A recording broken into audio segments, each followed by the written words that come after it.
I found this old Merida mountain bike frame on the bulky waist. According to the labeling on the frame, it's an LTD 2000 frame. All that I've done so far is just press in a headset. When I found this frame on the bulky waist, it was stripped. All that was left are the studs for the brakes. Everything else was gone. So we don't have a bottom bracket, we don't have a derailleur hanger, and I've fitted a new headset.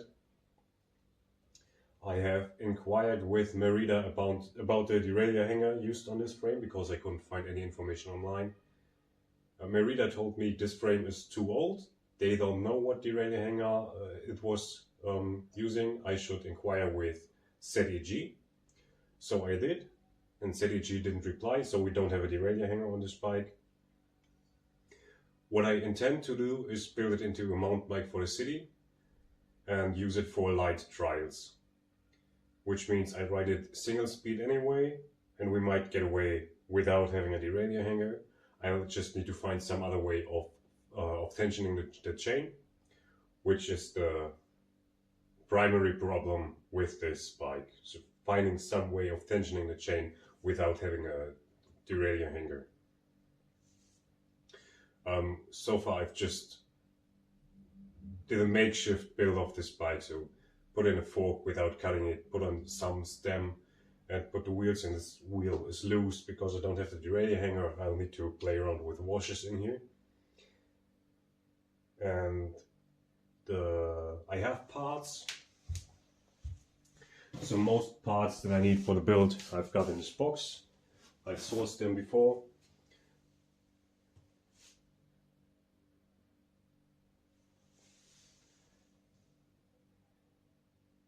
The tires on here and the wheels aren't great for trials riding. In the front I have a 2.25 inch tire, and in the rear it's a 1.95, so way too narrow, and the tire doesn't feel rubbery, it feels plasticky. I try to ride it anyway because it's the tire I have on here, and we can change out the tires easily. The rims unfortunately are 19mm rims, and the frame and fork don't fit wide tires anyway. So I'll see how well it works for trials. If it doesn't work out for trials, at least I'll have a mountain bike for the city, and single speed will be fine for that as well. So first thing I'm going to do is I'd really like to get the drivetrain going, because that's the part that worries me most. I don't have the chain, so I can't build the drivetrain yet, but I'll see if I can find some washers to get a proper fit on the rear wheel.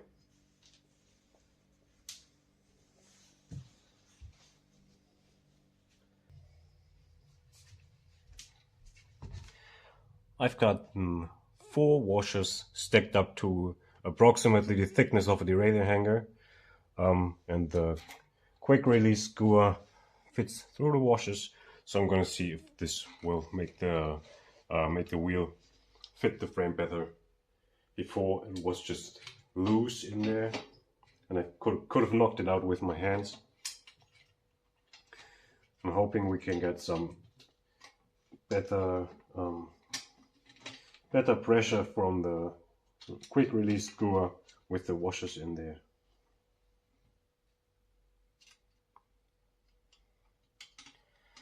This is of course easier when you have a real derailleur hanger that is screwed to the frame, because it will stay in place. These washers will always try to fall out. But the first time, or once they are on there, they should stay to the quick release screwer and be easier to put on and take off, or make it easier to put the wheel on and take the wheel off. This is starting to feel good already. I think this is gonna work. Let's see, get this real tight. That's in there well.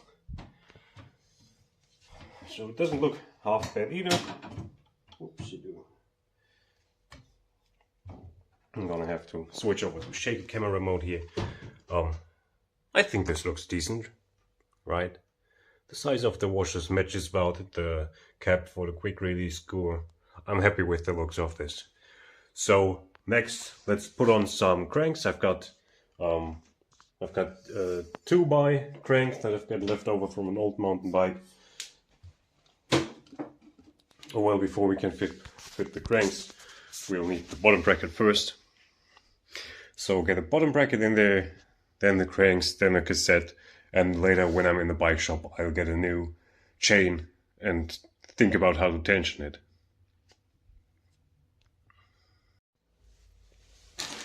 For the bottom bracket, I have all these parts are basically no-name parts, so it's some cheap parts. This bike will be parked outdoors and will probably be stolen at some point. So I'm not going to build a nice bike out of this. I'm just going to make it work well. This is an M-Wave 122.5 millimeter bottom bracket, square taper, because I have square taper cranks, so I didn't have to buy new ones. For the cranks, we've got some old leftover Shimanos. This is a 2-speed crank.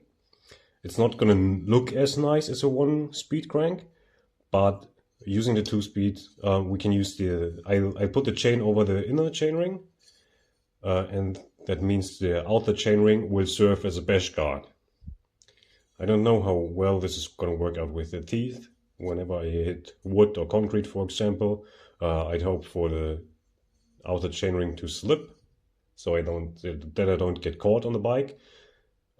If that doesn't work out, I might end up grinding away the teeth of the outer chainring, so we're left with just the inner chainring and a round bash guard. And for the cassette, again, this is a leftover part, some Shimano Hyperglide, and we'll only be using the 22 teeth cork, if there's a 22 teeth cork on here. Otherwise, I'll use the closest match. I was considering using only the cork and removing the other ones, but they don't have cassette spacers, so I just put the entire cassette on there, and maybe at some point I'll find cassette spacers and I can take the corks off them and build it up the way I like.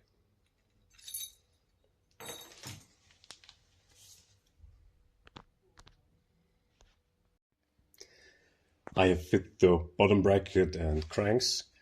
I haven't thought about the bottom bracket length at all. So chain line will be hit or miss. If it doesn't work out, I'll change out the bottom bracket. They are easily obtainable for me. Oh. The outside teeth look unevenly worn on this chainring, but whatever. I noticed on the rear wheel, unfortunately, the trick with the washers didn't work out as well as I had hoped. Because the washers are moving up and down, or the screw is moving up and down in the washers. It just doesn't provide the same stability as a derailleur hanger would if it were fit into the frame and attached to this hole. So these are moving about, which I can't keep that way. I have to find some other way of stabilizing the screw in the frame. As for the color scheme of this bike, this is matte blue, probably hard to tell in this light and on camera, but this is matte blue. Other colors will be white, silver and black.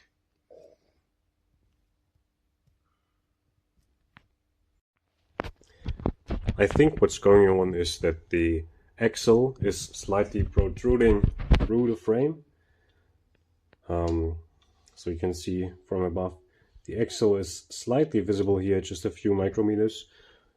And the inner diameters of the washers don't fit over the axle. So the axle is preventing the washers from actually touching the frame, which means they are free to move about up and down in the dropouts. So I'll see if I have some washers with a larger inner diameter that I can fit over the axle but still into this edge of the frame. Let's see how much space is there. Not a whole lot. I might need to drill out one of these washers to give it a large enough inner diameter so that it fits over the axle. I have found a washer with an inner diameter that fits over the axle, and I have ground away a corner of the washer so that it fits over. I can't show this one-handed, but it fits over the axle, and the corner fits into the little hook in the frame there to give it some more stability and to make the center of the washer be centered with the axle. I've just ground that off using, where is it? Here. Using a hand file, so just 5 minutes of grinding, and it was the shape that I needed. I fit the new washers. We've got the large washer and 2 small washers now. Worked well, the rear wheel is solid now, and I've also fit the cassette. The rear hub, or the free hub on here, is not silent, it is quiet, and it doesn't have a lot of clicks. I'd like to have more clicks for trials riding, but I'll see how it feels with this wheel first, and then I might source another wheel, but it doesn't have to be quick. While I'm waiting to get access to the shop to fit the chain to the bike, I'm going to work on the bars. I've got some used bars here, and what I'm going to do is sand them off to get a silver finish on these, so silver color matching the fork. And the fork actually I found it on an old bike. It was very rusty, and I've sanded it off. And it shows on the finish. In the bottom it's nice and chrome still, but in the top it's turning matte. And I'm going to see if I can find some more polishing compound. Then I'll polish up the forks, and while I'm at it, I'll also polish up the bars. And for the bars, they have a nice alignment guide in the center. I'm going to keep that and just sand off the sides. Sanding off the coating didn't work out as well as I wanted it to. You can see there's some powder coating left on the handlebars that I couldn't get off. I started with 80 grit, worked my way up to 2000. And the finish also isn't what I wanted. I wanted it to be a shiny finish, but this is full of scratches. I guess I didn't have the patience that I'd need to get a shiny finish. So I'm gonna leave the left side black because taking off the coating just took too long, and the right side will be scratched up aluminum.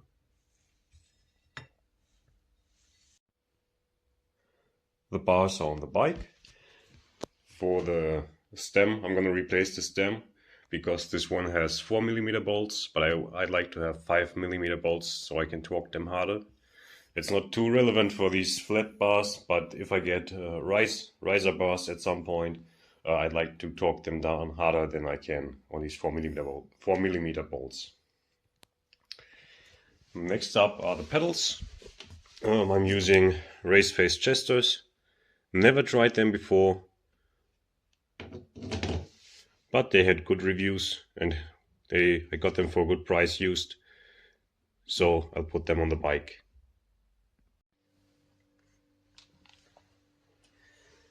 Next up is the saddle, or not the saddle, the seat post. I don't have a saddle actually, because I've used the saddle that I intended to use on this bike on the Bianchi. This frame is somewhat special because it doesn't fit a 30.9mm seat post, so I got a 30.6 and it fits quite well. It doesn't go down as far as I'd like it to. It gets hard to push once we get to the bottle cage screws. I'm just gonna push it in as far as I can without getting it stuck, and then see how it rides with a saddle on there. If it's too high, I'll shorten the seat post somewhat. It should still be plenty high to ride normally if I end up not using this as a trials pipe.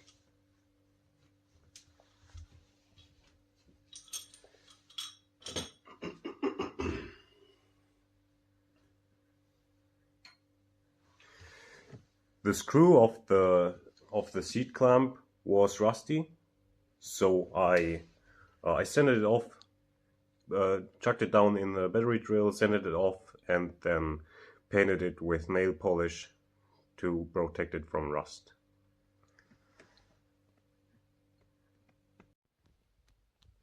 Moving on to the brakes, the heart of this project. I'll be running Avid ST7 levers with Shimano Dior V brakes, and I'll run Cool Stop flatlands in the rear to lock out the rear for rear wheel hops, and the stock Shimano pads in the front. I'll see how they work. If they don't feel the way I like them to, I'm gonna replace them. And I'll be using gear outer cable for the brakes for extra stiffness.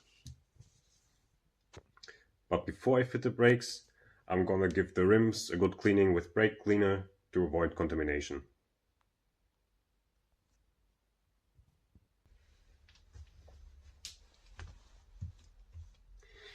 These brakes were greasy when I unboxed them. What the hell, Shimano?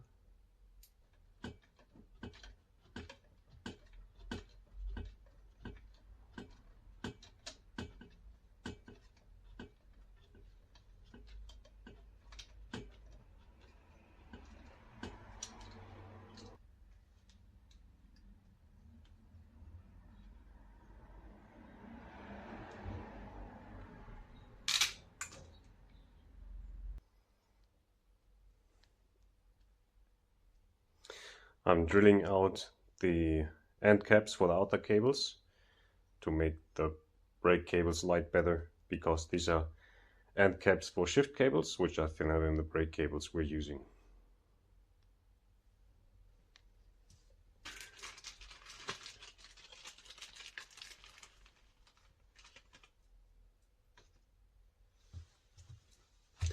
These are the pads for the rear we'll be using, the Cool Stop flatlands.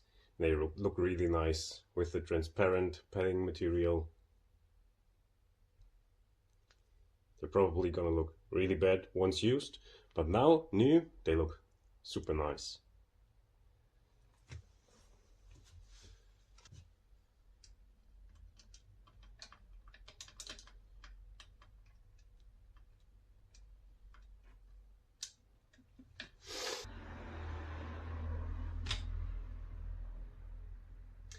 It seems like the rear 90-degree cable guide doesn't take end caps. The front did. Let's see if I use different end caps on those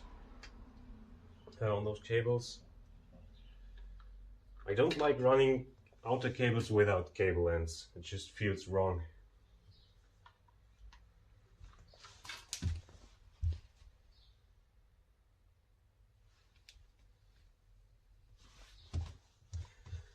I have a different style end cap in the front. Perhaps they are slightly thinner.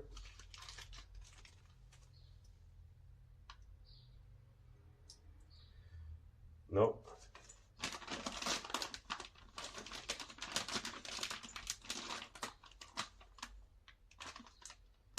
No, this all end caps I have.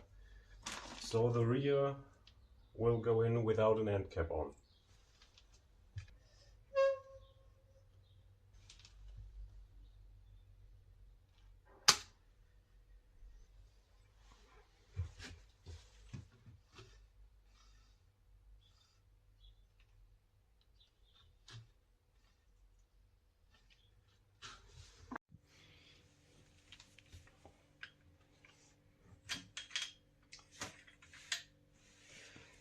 Back from the bike shop with a few changes.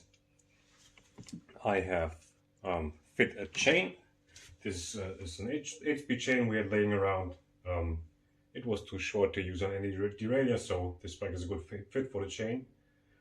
I'm using a gear ratio that is as close to the Inspired Hex as I could get. I don't know what it is. It's not the same, but it's close. I have shortened the seat post so that it can be down as low as it is now, which is going to be the lowest point. I've also got a saddle. I won't use the saddle on this bike though. I use this saddle on the Bianchi and then use the flat saddle I have on the Bianchi right now on this bike, because the saddle on the Bianchi is just bare plastic, not very comfortable, and on this bike I'm not going to be seated a whole lot, so I'm going to fit the plastic saddle on here and the new saddle on the Bianchi. I have cut the steer tube. I haven't shortened it yet, just cut it off straight because it was cut at an angle before. So now we have a straight cut steer tube with a star nut in there. I'm going to fit spacers and see what height feels good for me, and then I'm going to cut it to final length. Yeah, so next up is going to be chain tension. It doesn't work the way it is. I had a few pedals, but the chain is wobbling side to side and causing the cassette to try shifting. I'm not happy with the width of the handlebars. They are narrower than I'm used to, but those are the handlebars I have, so I'll ride them until I come across some wider handlebars. And the grips, I can't believe Merida sold these. They don't have an exterior strengthening. So on here they have the lock ring, they are on tight, but they're just rubber all the way through, so I can twist the left side up and down, and it just feels like the handlebars are like the grips are loose. So I'm gonna search for new grips, but try to reuse the Merida lock rings because they look nice and they match the brand of the frame.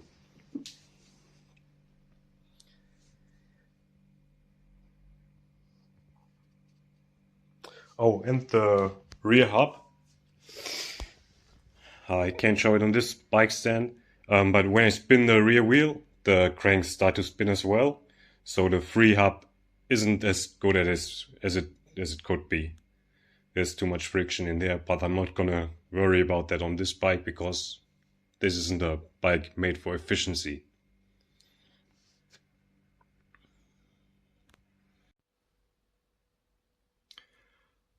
I have fit spacers to the stem. Stem is tight, so this bike is rideable. We've also got the seat on there now. I've shortened the seat tube some to get it as low as possible. I had a chain tensioner on the bike, which I built from a drainage pipe metal piece, but it didn't last very long. So now a friend of mine has shown me a video in which someone used a spoke to build a chain tensioner, and I've given that a try, but unfortunately the chain is moving left and right enough to make the cassette shift.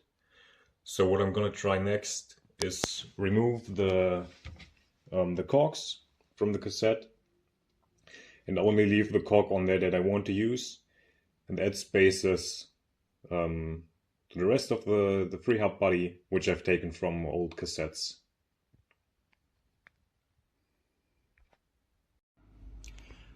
I've got a new cassette on the bike, or the old cassette but reassembled or assembled from 3 different cassettes.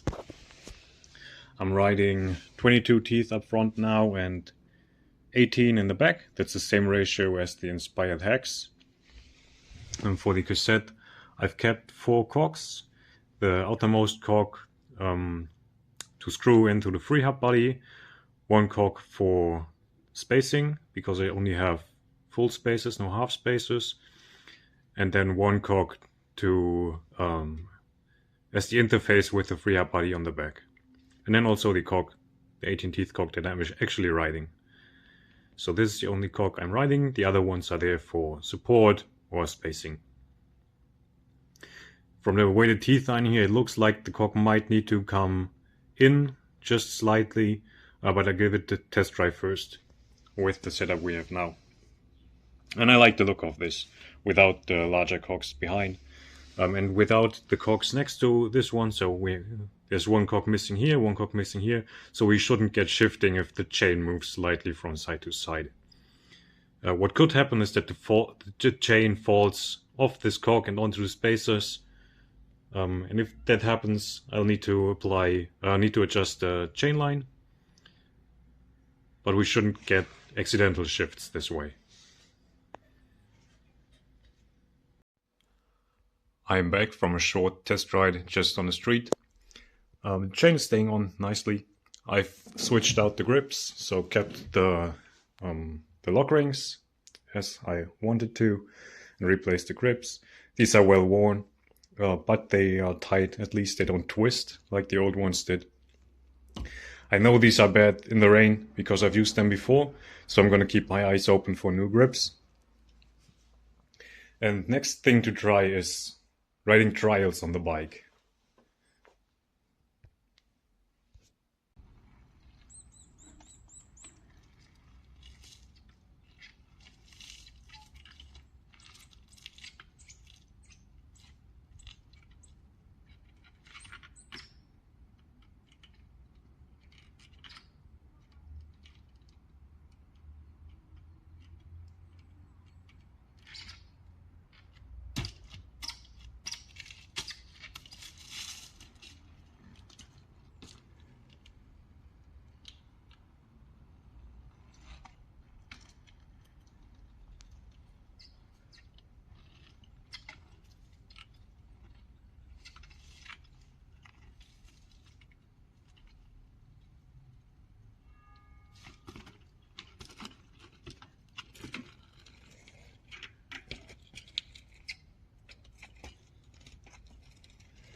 I've been riding the bike for a bit now. It's actually turned winter, it's out and there's salt on the roads, so the fork turns terribly rusty when it's stored outside for a few days or a few weeks. For now, I've removed the rust with a dish sponge. I'd really like to get this fork polished and waxed. It would look better and probably be better protected against the rust. But I don't have access to the bike shop right now. I've still not replaced the bars, but I really want to do that because they are way too narrow. It feels like riding a kid's bike on here. There's one more big change I have done. And that's the chain, or the chain tensioner. The cap fell off too many times. So what I did is I switched out the rear cork for a smaller size, I believe. So I've got the magic ratio between my front gear and rear cork, or front chainring and rear cork, which makes it possible to run a chain on a vertical dropout frame without a tensioner. This chain is really tight. I might probably smash the bearings front and back, but it's worth it. I'm confident riding on this bike because I know the chain is going to stay on there. And with the old tensioner, I was always afraid of dropping a chain. And this also looks a lot nicer. No parts dangling off the frame.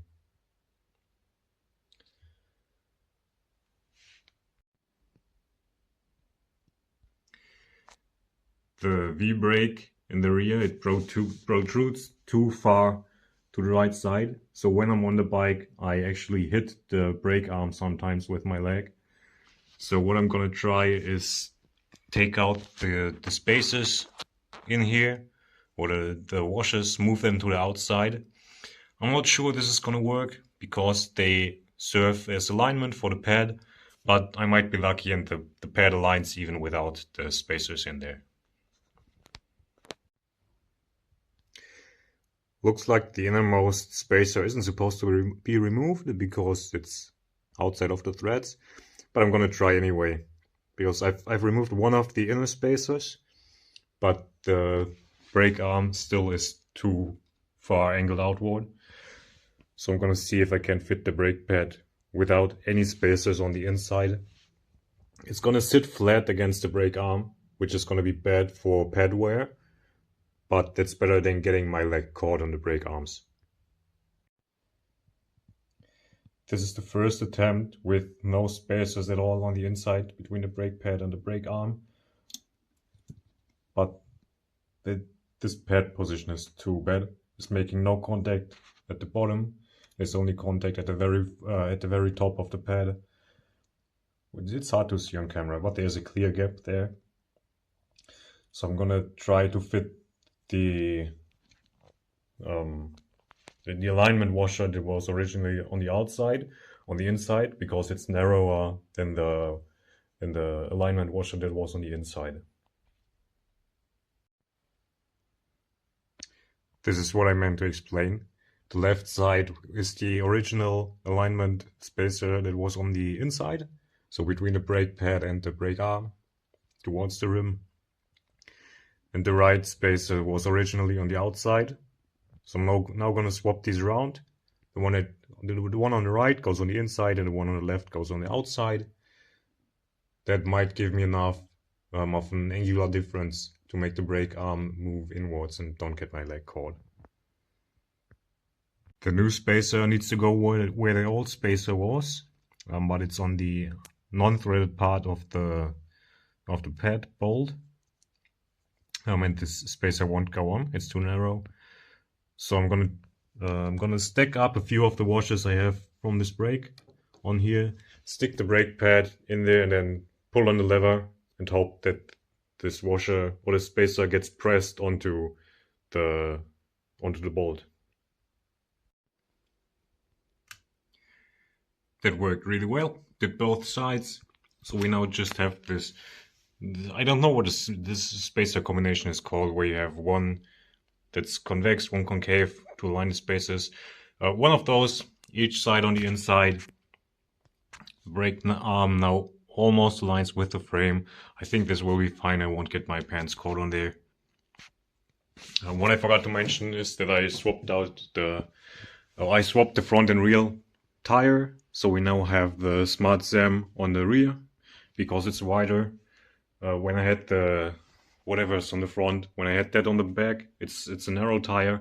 It kept folding over. Felt really weird when doing back hops. So this wider tire, I don't even know what it is, probably something about 2.2 inches. Yeah, 2.25 it says right here. This feels nice, it's a good rear tire for what I'm doing.